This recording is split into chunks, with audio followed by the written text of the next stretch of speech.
Au nom du Père et du Fils et du Saint-Esprit. Amen. Le Seigneur soit avec vous et avec votre esprit. Évangile de Jésus-Christ selon Saint Jean. Gloire à toi, Seigneur. Nous lisons au 17e chapitre, les 11 premiers versets A. En ce jour-là, Jésus leva les yeux au ciel et dit: Père, l'heure est venue.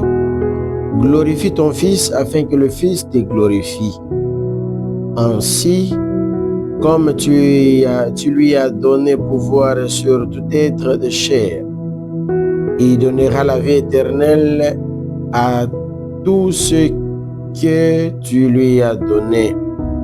Or, la vie éternelle, c'est qu'ils te connaissent, toi, le seul du vrai Dieu, et celui que tu as envoyé, Jésus-Christ.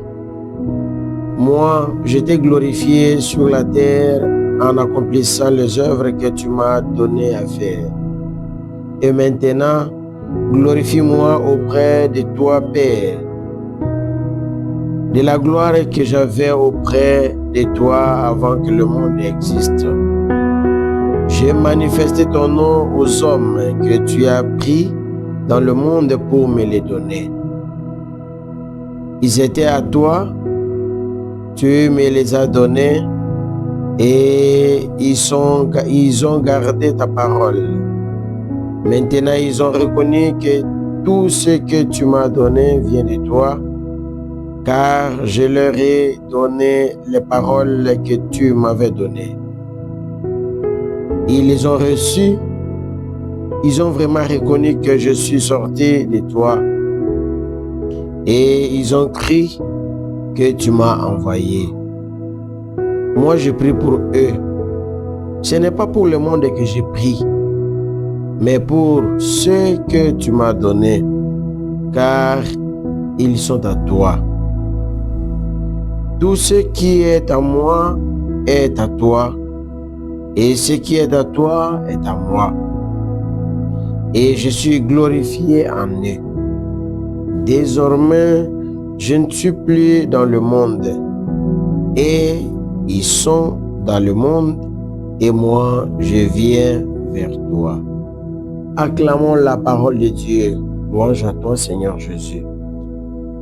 Mes bien-aimés dans le Christ, mardi 19 mai 2026, la première lecture proposé par l'Église Notre Mère est tiré du livre des Actes des Apôtres au 20e chapitre, du 17e au 27e verset. Puis le psaume 67 nous aide pour la méditation et l'évangile de Jésus-Christ selon Saint Jean au 17e chapitre, du premier verset jusqu'au verset 11a. Le thème de notre méditation aujourd'hui, c'est la vie éternelle. Et Jésus commence aujourd'hui la prière sacerdotale, la prière de l'unité.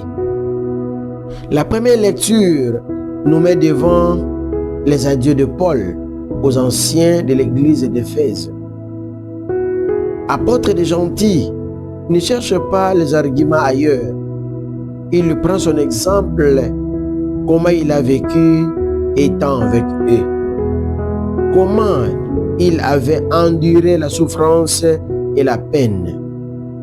Mais bien-aimés dans le Christ, pour mieux servir le Seigneur, il faut être humble. Cette vertu nous amène à mieux comprendre ce que Dieu veut de nous, à mieux comprendre ce que Dieu nous donne comme don. L'humilité élève. En arrivant quelque part, abaisse-toi pour attirer les autres vers le Seigneur. Se laisser aussi conduire par l'Esprit Saint. Voilà Paul, qui se donne et qui prend le courage de dire qu'il est conduit par l'Esprit Saint.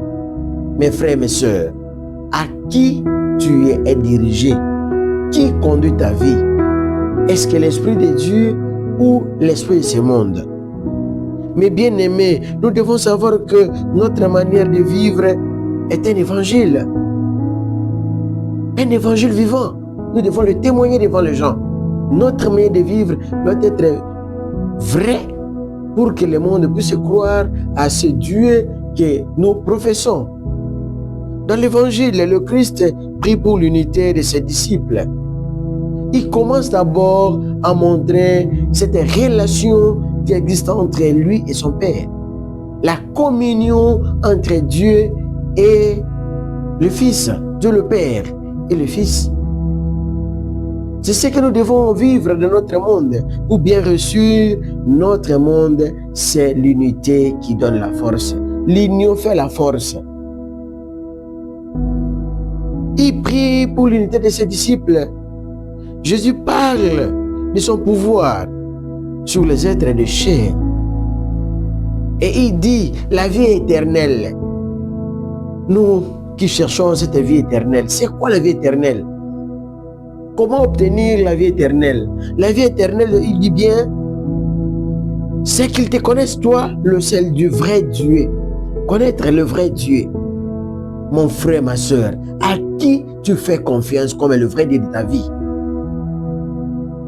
Et c'est lui que tu as envoyé, Jésus-Christ, mon frère.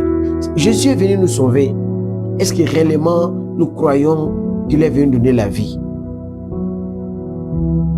Garder la parole de Dieu, c'est acquérir en Jésus, bénéficier en Jésus les royaumes de Dieu. Que le Seigneur nous aide afin que cette semaine que nous attendons l'Esprit Saint, qu'il arrive pour fortifier son Église, fortifier les chrétiens, fortifier les croyants qui témoignent l'unité du Christ au milieu de nous. Nous vous souhaitons un bon mardi et de bonnes choses dans vos occupations. Merci.